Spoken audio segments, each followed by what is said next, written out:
자, 위에 살펴볼 하나님의 말씀 빌립보서 4장 10절입니다. 빌립보서 4장 10절 13절까지 받들어 읽겠습니다. 그러나 내가 주 안에서 크게 기뻐하노니 이는 이제 너희가 나를 생각하던 것이 마침내 다시 살아남이라. 너희가 비록 생각은 하였으나 너희에게 기회가 부족하였도다. 내가 궁핍함으로 말하는 것이 아니니 이는 내가 어떤 처지에서도 스스로 만족하는 법을 배웠기 때문이라. 나는 비천에 처할 줄도 알고 또 풍부함에 처할 줄도 알며 모든 처지와 모든 일에 있어서 나는 배부름과 배고픔과 풍부함과 궁핍함을 다 배웠노라. 내게 능력 주시는 그리스도를 통하여 내가 모든 것을 할 수 있느니라. 만족스러운 삶의 비결이라고 하는 제목으로 말씀드리겠습니다. 지지난주에 첫 번째에 대해서 말씀을 드렸죠. 하나님께서는 충만하신 분입니다. 가득 채우기를 원하시는 분이죠. 100배의 결실의 열매를 맺을 수 있는 그런 역량이 있다고 한다면 30배나 60배에 만족하기를 원하지 않으십니다.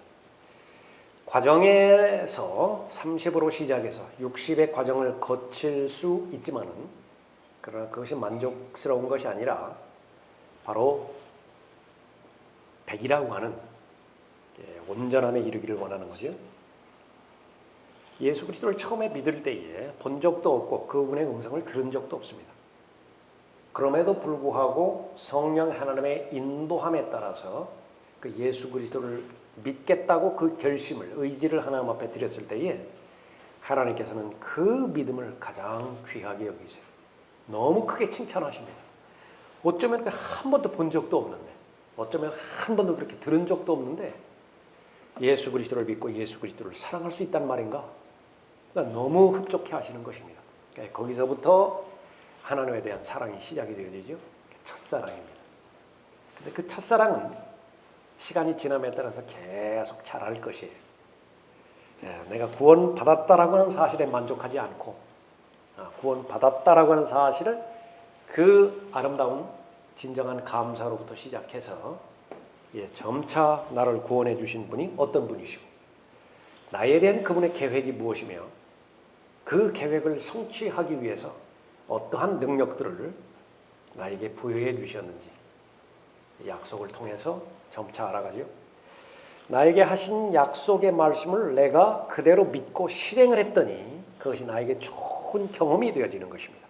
그것을 로마서에서는 5장에서는 연단이라 그랬습니다. 그리스도는 연단을 거쳐서 계속해서 성숙해가는 것이지요.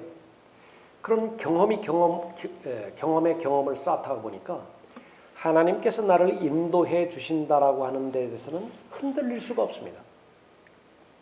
나도 나 자신을 보호하고 또 내 자신의 능력으로 내가 하고자 하는 일들을 행할 때에 제한이 있다는 사실을 나는 경험적으로 잘 알죠. 아무리 능력 있는 사람도 그렇습니다. 아무리 나를 사랑하는 사람이라 하더라도 내가 현재 처한 여건과 상황에 대해서 동정할 수 있고 불쌍히 여겨줄 수 있고 치근하게 여겨줄 수 있겠지만은 거기까지가 한계예요. 돕는다 하더라도 그 온전한 상태에 이르게 하는 데는 한계가 있죠. 그러나 나를 구원해 주신 예수 그리스도는 다른 분이십니다. 나의 처지를 나보다도 더 잘 아시는 분이시고요. 그 다음에 나를 돕는 데 있어서도 완벽하게 도우시는 분이시죠. 참된 만족을 허락해 주시는 분이십니다.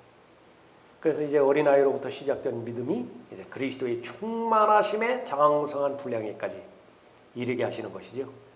그것이 하나님의 목표라고 한다면 우리도 그 동일한 목표를 두는 것입니다. 구원받은 것 너무나 감사한 일이지만 거기에 머물러 있지 않아요.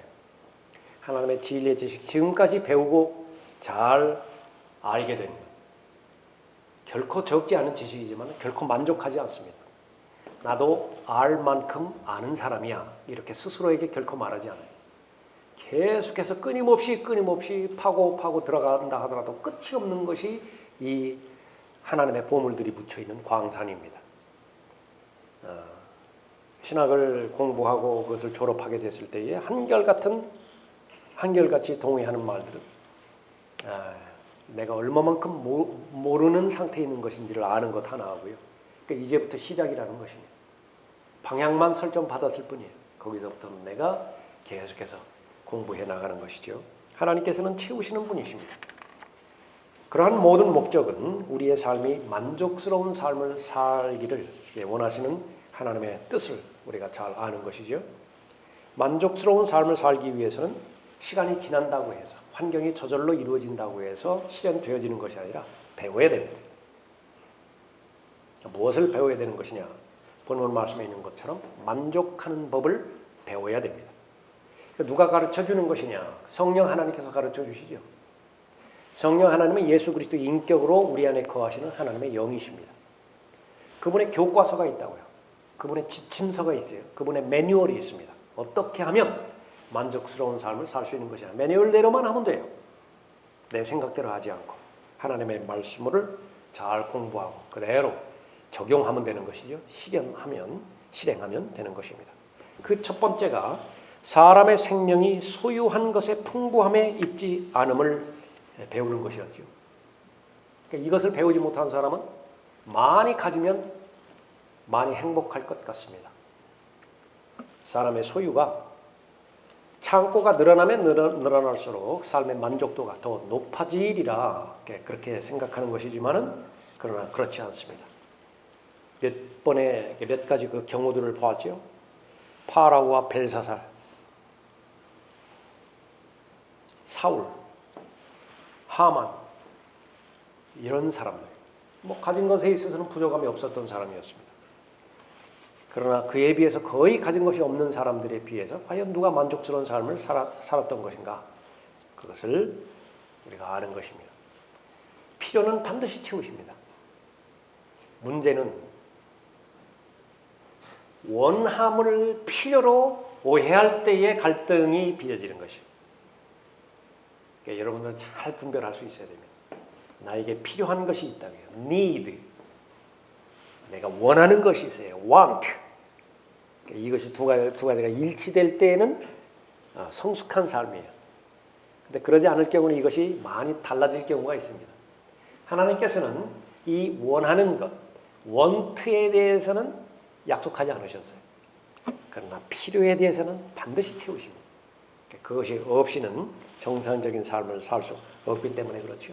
하나님께서 직접적으로 공급해 주시든지 환경과 여건과 거의 대부분의 경우에는 다른 사람들을 통해서 그렇게 공급해 주십니다.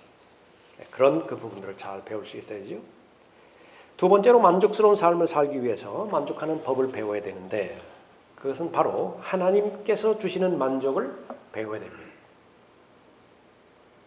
내 기준의 만족이 있고 하나님 기준의 만족이 있겠죠? 나는 하나님 기준의 만족을 배울 수 있어야 되는 것입니다. 11절 보십시오. 내가 궁핍함으로 말하는 것이 아니니 이는 내가 어떤 처지에서도 스스로 만족하는 법을 배웠기 때문이라. 나는 비천에 처할 줄도 알고 또 풍부함에 처할 줄도 알며 모든 처지와 모든 일에 있어서 나는 배부름과 배고픔과 풍부함과 궁핍함을 다 배웠노라. 이것이 은혜의 능력이에요. 하나님의 은혜를 통해서 이런 감히 세상이 배울 수 없는 이 배움의 그 진실을 잘 알 수 있는 것입니다. 하나님을 소유했다고 한다면 다 소유한 거예요. 역으로도 다른 것은 다 있는데 하나님이 없다고 한다면 아무것도 가진 것이 없는 것입니다. 그것을 배울 수 있는 것이죠. 욥기 23장 한번 보겠습니다. 욥기 23장 8절입니다.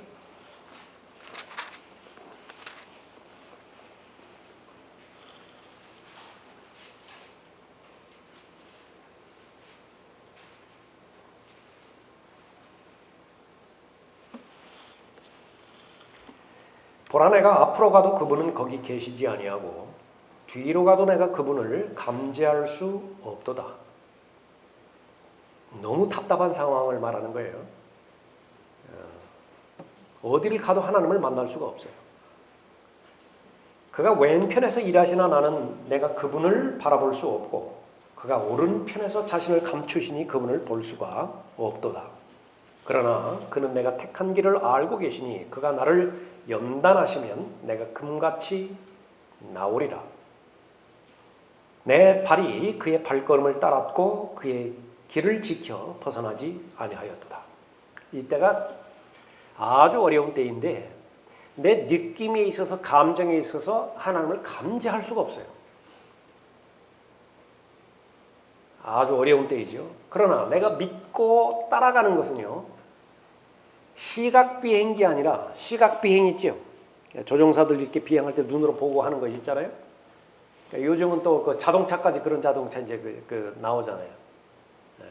직접 운전하지 않아도 자동차가 스스로 가는 계기 비행이라고요.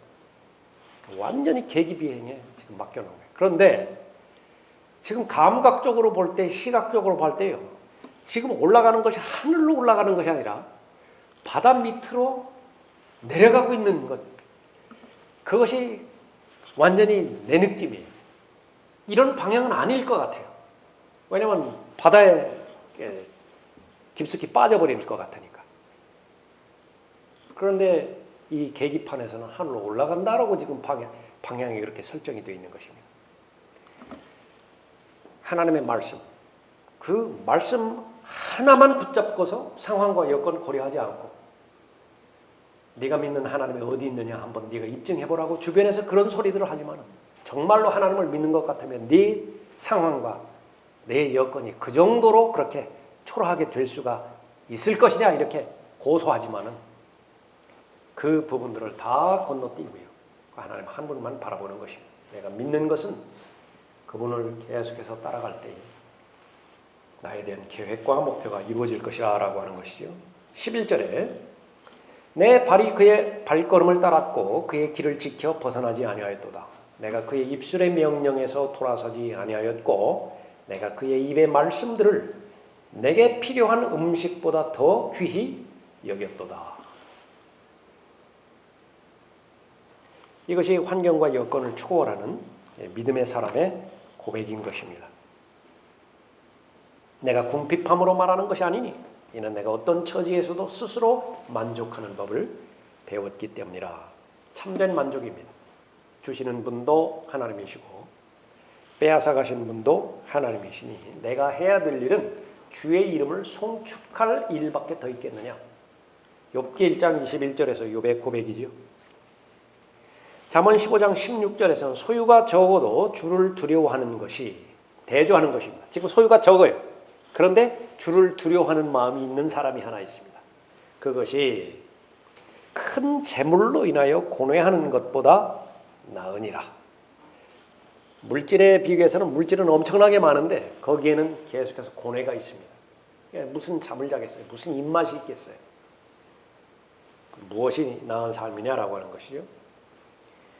저녁 식사에 식탁이 있는데 두 종류의 식탁이 있습니다. 나물로 마련한 저녁이에요. 보잘것없는 저녁입니다. 그런데 거기에 사랑이 있어요. 그 가정에는 사랑이 있습니다. 그거 하나 하고 살찐 숫소가 있어요. 살찐 숫소로 어떤 요리를 하는지 다양한 요리가 있겠죠. 그런데 바로 거기에는 하나님의 사랑이 없습니다. 무엇이 낫죠? 나물이 훨씬 더 낫다라고 잠언 15장 16절 이후에서 말씀하고 있는 것입니다. 우선적으로 하나님께 주시는 만족이 무엇이냐? 하나님께서 인정하시는 만족이 무엇인가? 그것을 제일 먼저 알아야 되는 것입니다. 이 하나님께서 사람을 다루시는 방법과 이 마귀가 사람을 박해하는 방법에는 큰 차이가 있습니다.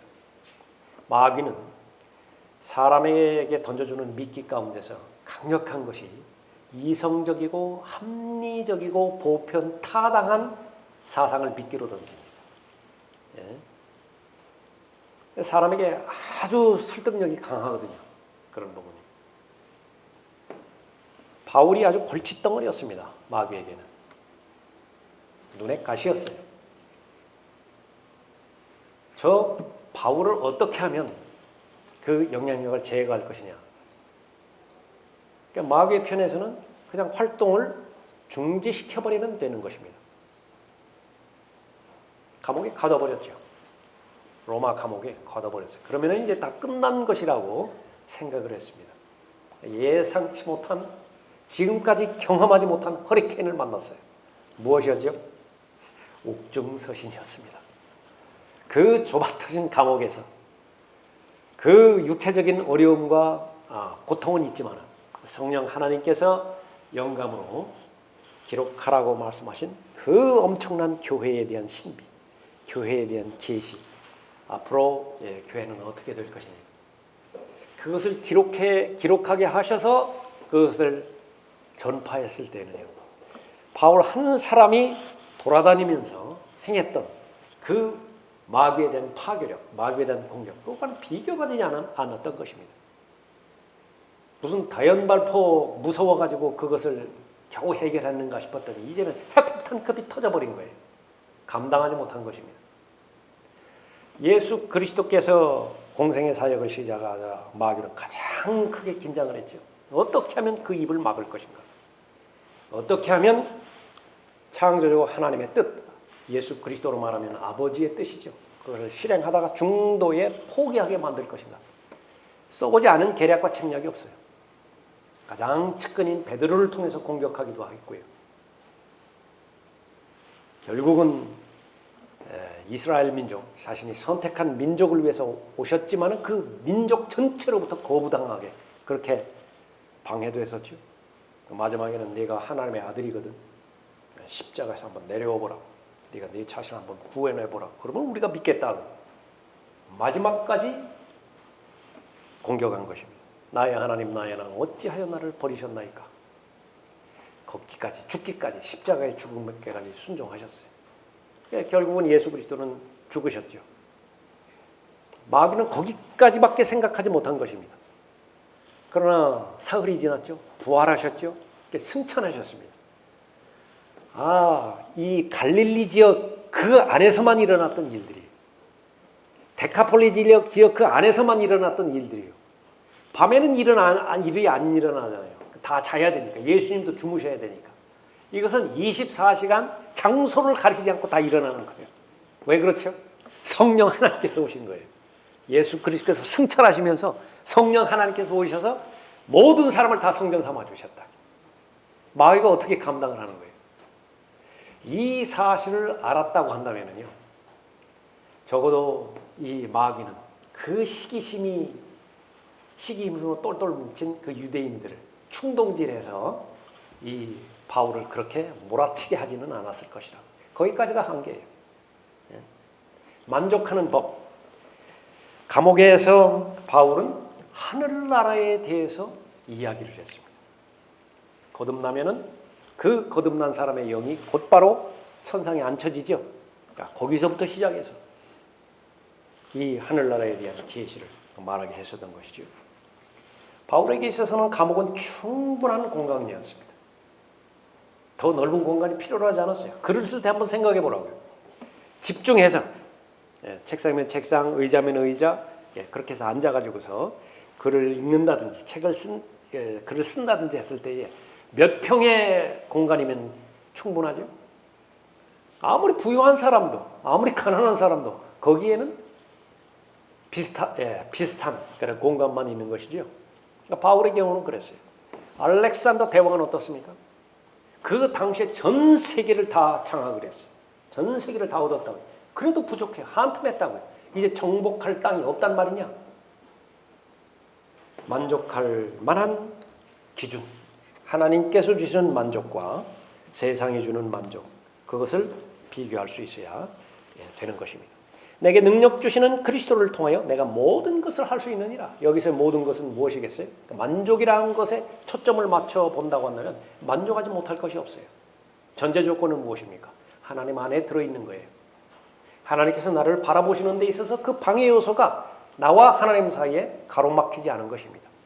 그렇다고 한다면 나는 만족할 수 없는 것입니다. 아합 왕은 모든 땅을 자기 소유로 받았지만은 바로 이 작은 포도원 하나, 그 작은 포도원 하나를 얻지 못해서 전쟁 긍긍했었죠. 그것이 모든 이 세상에서도 말하지 않습니까? 99개를 가진 사람은 하나를 채워야 된다. 그 하나를 채우지 못함으로 인해서 자기가 가난하다고 그렇게 느끼기 때문에 그렇죠. 까마귀가 엘리야에게 음식을 물어다 줍니다. 뭐 대단한 음식이겠어요? 까마귀가 물어다 주는데. 그 만족을 한번 생각해 보십시오. 반면에 파라오는 어떤 사람이었어요? 한 민족 전체를 노예로 삼고 있다고요. 이스라엘이라고 하는 한 국가 전체를 노예로, 종으로 지금 삼고 있습니다. 파라오가 누리는 만족, 엘리야가 누리는 만족, 누가 더 행복할 것인가? 성경은 단호하게 말해요. 간단하게 말해요. 하나님의 사람이 행복한 것이에요. 하나님의 사람이 더 부유한 것입니다. 내가 궁핍함으로 말하는 것이 아니니 이는 내가 어떤 처지에서도 스스로 만족하는 법을 배웠기 때문이라. 성경에서는 그리스도인이 살아가는 생활 방식에 대해서 아주 관심을 많이 가지고 있죠. 다른 종교에서는 그냥 관념, 철학적인 사고, 그러니까 여기에 염두를 두는 대신에 성경은요, 하나님의 책이 처음 시작되지는 그 부분에서 먹는 것으로부터 시작돼요. 그것을 다루는 종교책을 보셨습니까? 먹는 것을 다루는 거예요. 먹는 것. 사람이 무엇을 먹느냐. 구체적이고 현실적이죠. 생활 방식에 탐욕이 없도록 하라. 히브리서 13장 5절 말씀입니다. 현재 가진 것들로 만족하라. 그리스도인의 삶은 거기서부터 시작되는 거예요. 그리스도인이 가지고 있는 물질과는 대단히 중요한 것입니다. 이 그리스도인이 가지고 있는 성공적인 물질관을 가지기 위해서는 제일 먼저 하나님께서 전제 조건으로 말씀하신 청지기 직분에 대해서 동의할 수 있어야 돼요. 소유주는 하나님이세요. 나는 하나님의 것을 나에게 맡긴 청지기입니다. 많은 산들이 있고 많은 토지들이 있지만요, 토지 대장에 자기 이름이 기록되었다고 해서 자기 것이 아니에요. 그냥 빌려 쓰는 것입니다. 언제까지 빌려 쓰는 거예요? 그 사망 신고 올라갈 때까지. 그 사망 신고 올라가면 이제 어떻게 됩니까? 어떻게든 그 이름에 다른 이름이 대체가 돼요. 다른 사람의 이름이 대체가 된다고요. 자기 것이 아니에요. 자기 아들의 것이나 나의 것이나 내 것이 아니지 않습니까? 자기 아들은 소유가 아닙니다. 결코 자기 아들은 자기 것이 아니에요. 그러니까 그것을 착각하고 있기 때문에 그런 것이죠. 청지기 직분으로서 만족스러운 삶을 살기 위해서는요, 내가 지금 현재 가진 것들로 만족할 수 있어야 되는 것입니다. 나보다 더 나를 잘 아시는 분께서는 나의 그릇의 크기를 아세요. 그 그릇의 크기에 비해서 적게 담겼다고 한다면 좀 아쉬워요. 아직 여력이 있습니다. 그러나 감당할 수 없는 그런 무게를 제한된 그릇에 담으려고 했을 때는 그것은 버거운 짐이에요. 행복하지 않아요. 그러나 곱비 풀린 망아지처럼, 브레이크 고장난 아래를 향해서 질주하는 자동차처럼요, 더 많이 권력이든 물질이든 권위이든 명성이든 더 많이 가지려고 하는 것입니다. 소화할 수 있으면 상관이 없는데, 관리 가능하다면 상관이 없는데 관리 자체가 불가능해요. 다 파산해버리죠. 이것을 배우지 못해요. 사회에서도 배우지 못하는 것입니다. 끊임없이 반복하지만 계속해서 대통령이 되라고 한다. 계속해서 높이만 올라가려고 하는 것이죠. 전제 조건이 있습니다. 현재 가진 것들로 만족하기 위해서는. 그것은 바로 내가 너를 떠나지 아니하고 너를 버리지 아니하리라는 약속의 말씀을 내가 믿을 때에 그렇게 되어지는 것입니다. 이 말씀은 누가 주셨어요? 하나님으로부터 버림받은 분이 계세요.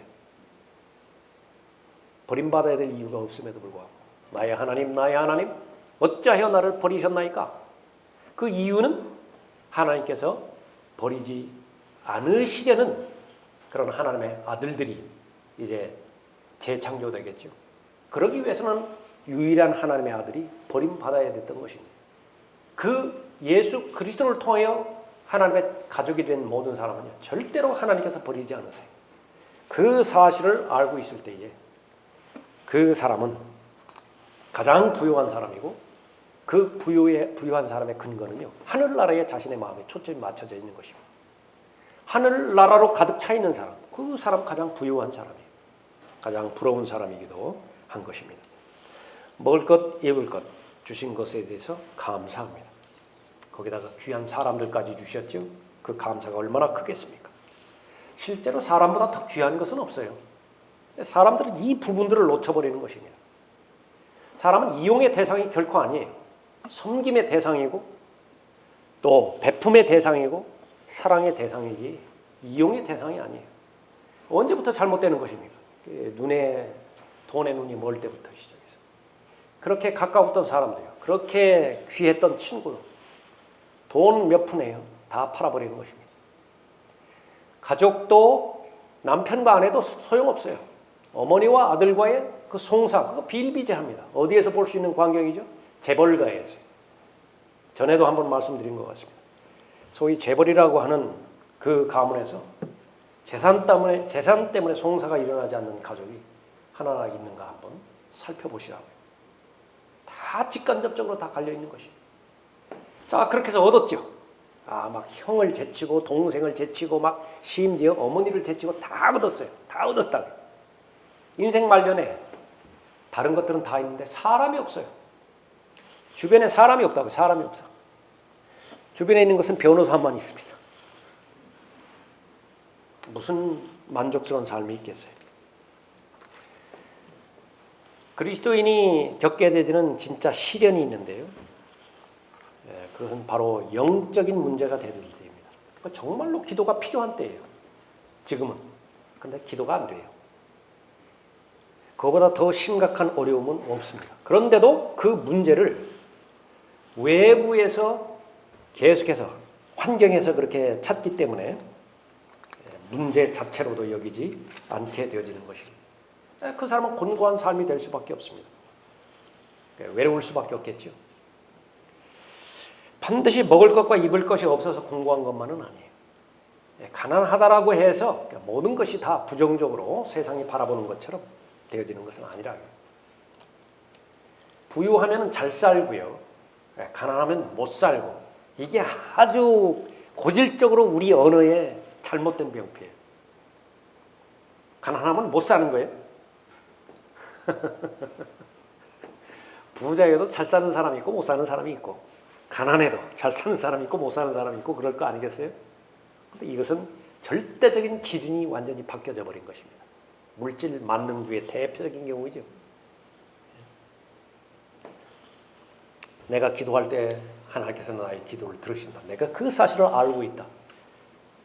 더 필요한 것이 무엇이 있겠어요? 내 기도를 들으신다는데, 그것을 내가 안다는데. 그 자체가 기도 응답이에요. 내가 하나님 앞에 무엇을 말씀드리면 그 말씀드리는 것을 하나님께서 경청하세요. 그 결과는 예스로 응답하실 수도 있고 노로 응답하실 수도 있어요. 겟세마네에서의 기도는 노로 응답하셨다고요. 예수님 만족하셨죠. 고린도후서 12장에서 바울의 그 간절한 3번의 반복적인 기도는 노로 응답을 받았어요. 바울은 자족했다고요. 만족했어요. 은혜가 더 크다라고 하는 사실을 깊이 깨달았죠. 세상은 어디에서 그것을 배우겠어요? 성령 하나님을 통해서만 배울 수 있는 것입니다. 조나단 에드워드의 말이에요. 우리를 비난하는 사람들의 말 속에 진실이 있다. 우리를 사랑하는 사람들보다는 비난하는 사람들의 말 속에 진실이 있다. 우리를 사랑하는 사람들은 우리를 다 이해한다. 미워하는 사람들은 있는 대로 말한다. 악의를 가지고 말할 때 모든 것이 다 사실은 아니라 하더라도 그 안에는 어떤 진실들이 있어 우리를 깨닫게 해주고 반성하게 해준다. 동의가 되는 말입니까? 그런데요, 중요한 것이 있어요.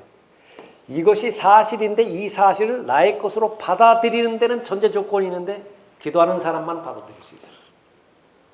아무런 문제가 없을 때는 이거 동의하고 받아들이는데 아무 문제 없습니다. 그러나 정작 내 문제로 한번 걸려보세요. 정말 나에 대해서 비판적으로 날선 그 소리를 하고 그렇게 됐는데 근데 조나단 에드워드 한 말을 한번 생각해 본다. 나에 대해서 비난하는 그 내용 가운데서도 사실이 몇 가지는 있다. 그 사실을 내가 사실로 받아들이면 내가 반성할 수 있는 기회가 되어지고 또 더 성장할 수 있는 기회가 되어지는 것이 그렇게 되던가요? 그렇게 되었다면 기도하셨을 거예요. 그러면 그렇게 되는 것이에요. 그러나 기도가 없다고 한다면 이제 내가 의식하든 의식하지 못하든 간에 쓴뿌리가 내리기 시작하는 것입니다. 너무나 중요한 그 부분이에요. 내 주위에 하나님께서 사람들을 허락하시는 것은 하나님의 직접적인 뜻입니다. 아주 양털같이 부드러운 사람도 만나는가 하면은요, 고슴도치 철처럼 그렇게 가시 돋친 사람을 만나기도 하는 것입니다. 그러나 기도가 풍요로운 사람, 다시 말하면 만족하는 법을 계속해서 배워가는 사람은요, 그 가시 같은 사람을 만났을 때에 본인에 대한 평가를 정확하게 내리는 것입니다. 내가 사랑이 부족하고 저런 사람도 품어야 되는데. 광주 목사님이 아주 좋은 가르침을 하나 주시더라고요. 교제하면서. 성령의 열매 가운데 온유가 있죠. 온유라고 하는 말을 설명하기가 참 힘들어요. 온유가 뭐냐? 자칫 잘못하면 약해 빠진 사람, 우유부단한 사람, 무조건 다 그렇게 그 예스맨에 해당되는 사람, 그런 사람만 있는 건데, 그 강을 이제 비유하면 좀 쉬워질 수 있습니다. 가다 보면은 이렇게 분명히 강인데 막 물이 거의 없는 그런 강들이 있죠. 거기에다가 돌멩이를 던지든 바위를 던지든 물건을 던지면 어떤 결과가 있죠? 그냥 그대로 받아쳐요. 그냥. 거기에 물이 약간 있으면은 그 물이 찰박하면서 사방으로 다 튀어나가 버린다. 소리는 또 깡깡 소리가 나겠죠. 근데 저수지가 있다. 저수지가 엄청나게 물이 풍부해요. 그러니까 돌멩이 던지면은 퐁당하고 아무 일이 없어요. 큰 바위를 던지다 풍덩 하고 그 다음에 또 아무 일도 없어요. 다 받아들인다. 다 받아들여. 힘이 없는 게 아니에요. 그러니까 무한대의 저수량을 가지고 있다고. 절제할 수 있고 바로 용인할 수 있는 것인데, 그것이 바로 온유라고 그렇게 설명하는데 너무 기억에 남아요. 너무 좋습니다. 무조건 다 받아들이는 것이 아니에요. 그리스도인은 진리를 거슬러서는 아무것도 할 수 없는 사람이죠. 또 하나님의 말씀의 기준에 의해서 그것이 옳은 일이 아니라고 한다고 한다면 절대로 타협할 수 없습니다. 그러나 로마서 14장에 기록된 것처럼 믿음이 연약한 자가 있어요. 믿음이 약한 자가 있다고요. 그 모든 부분들에 대해서는 용납할 수 있어야 되는데, 그것이 바로 만족스러운 삶을 사는, 만족하는 법을 배운 사람이죠. 하나님께서 주시는 만족을 배운 사람인 것입니다.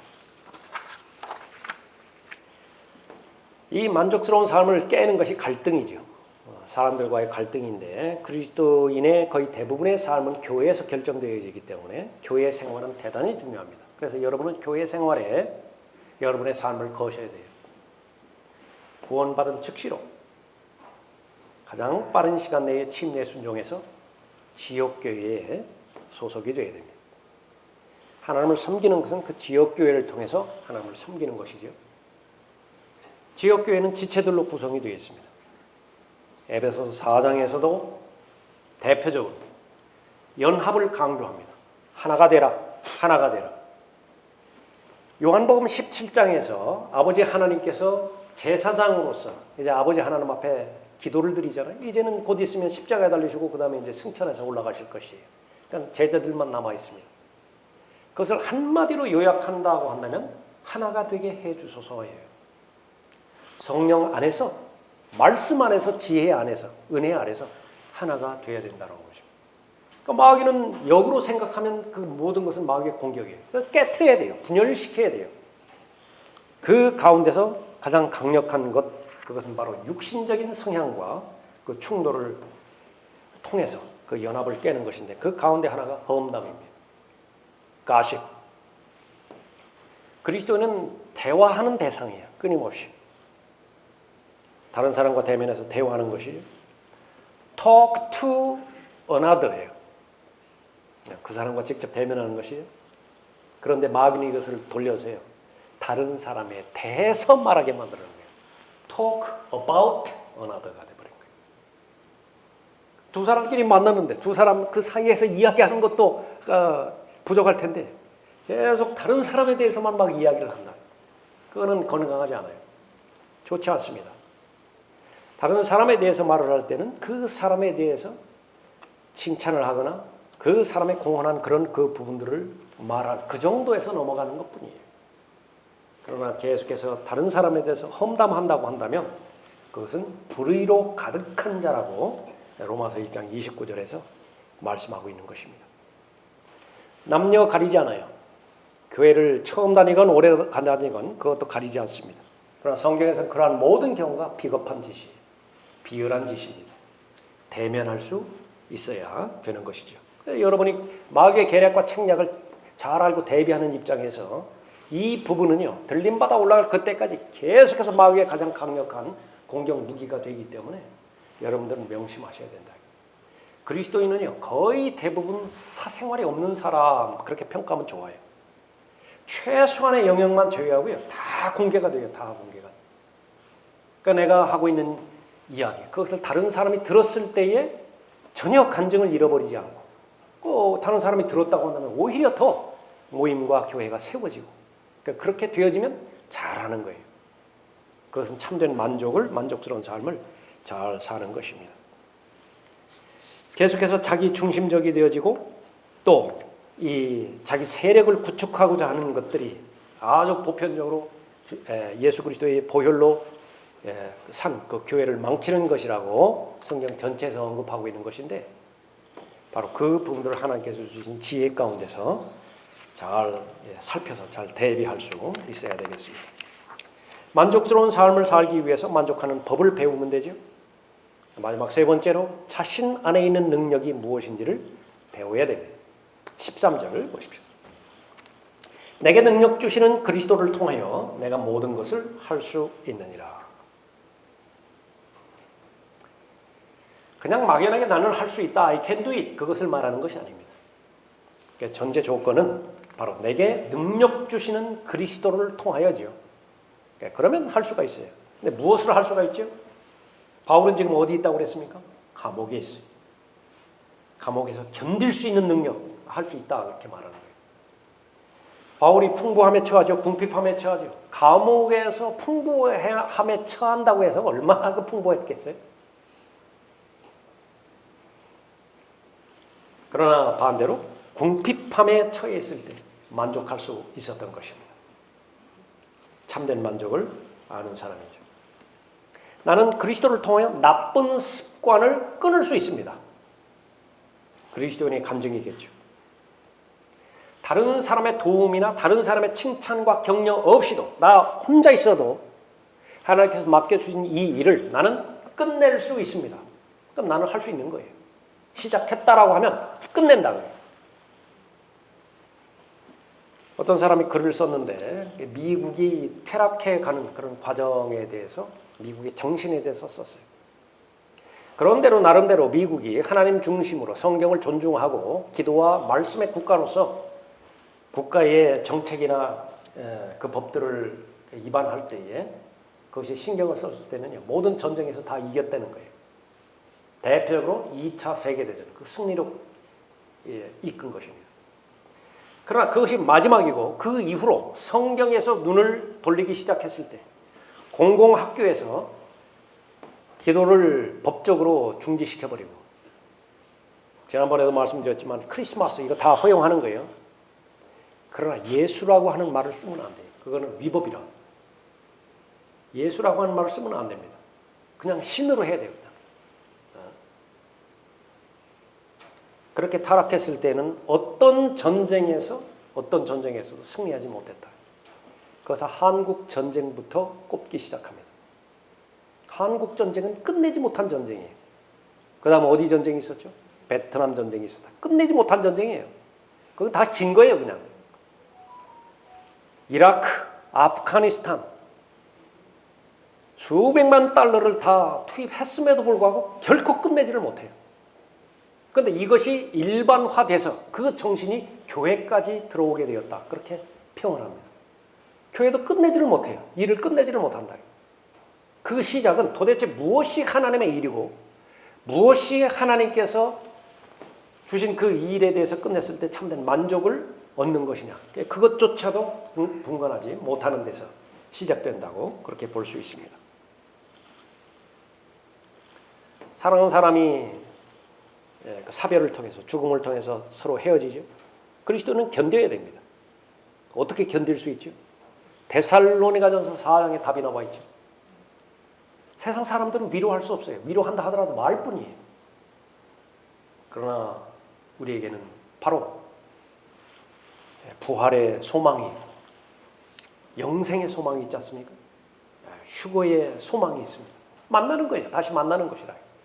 그 부분을 통해서만 우리가 위로받을 수 있는 것입니다. 모든 것, 그것은 인생에 일어나는 모든 것들을 할 수 있다라고 하는 사실을 아는 것입니다. 고린도후서 11장 23절 이후에서 바울은요, 다른 사람이 감히 경험하지 못한 온갖 어려움들을 다 박해들을 경험했죠. 그럼에도 불구하고 다 견뎌낸 것입니다. 감사가 그치지 않았습니다. 그런 사람이 쉬지 말고 기도하라고 권면하고 강력하게 도전하고 있죠. 어떻게 가능했겠는가? 그것은 바로 내게 능력 주시는 그리스도를 통해서 가능하다 그렇게 언급하고 있습니다. 예수 그리스도 안에 있는 기쁨, 그것은 반드시 여러분에게 전달이 되어야 됩니다. 그 목적으로 포도나무와 또 가지와의 그 비유를 말씀해 주신 것이죠. 주님을 신뢰하고 또 온전히 주님과의 그 교제를 누릴 때에 예수 그리스도 안에 있는 기쁨을 얻을 수가 있습니다. 그 안에 스스로 만족하는 법을 배울 수 있게 되어지는 것입니다. 믿음의 대상, 신뢰의 대상, 그것은 바로 예수 그리스도께만 두는 것이죠. 육체는 점점 더 약해져 갈 거예요. 여기에서 이 일을 단 사람은 아무도 없습니다. 그러나 우리에게는 책임이 있어요. 육체가 점점 더 연약해 가지만은, 그러나 우리가 잘 관리하고 간수하고 믿음에 잘 붙어 있음으로 인해서 하나님 안에 있는 소망과 하나님 안에 있는 기쁨, 그것은 계속해서 배가가 되어져 가야 되는 것입니다. 그것을 늘 자신이 확인할 때에 나는 정상적으로 그리스도인의 삶을 살 수 있는 것인가, 그렇지 못한 것인가, 그것을 판단할 수 있겠죠. 하나님께서는 여러분이 만족스러운 삶을 살기 원하십니다. 그러기 위해서는 배워야 됩니다. 성경을 잘 배우고 또 가르쳐 주신 교리에 본을 마음으로부터 순종해서 만족하는 법, 그것이 삶의 어떤 영역에 있었든지 잘 적용됨으로 인해서 하나님 안에 있는 의와 화평과 평강으로, 화평으로 가득 차는 여러분이 되시기 바랍니다. 다 같이 일어나시겠습니다.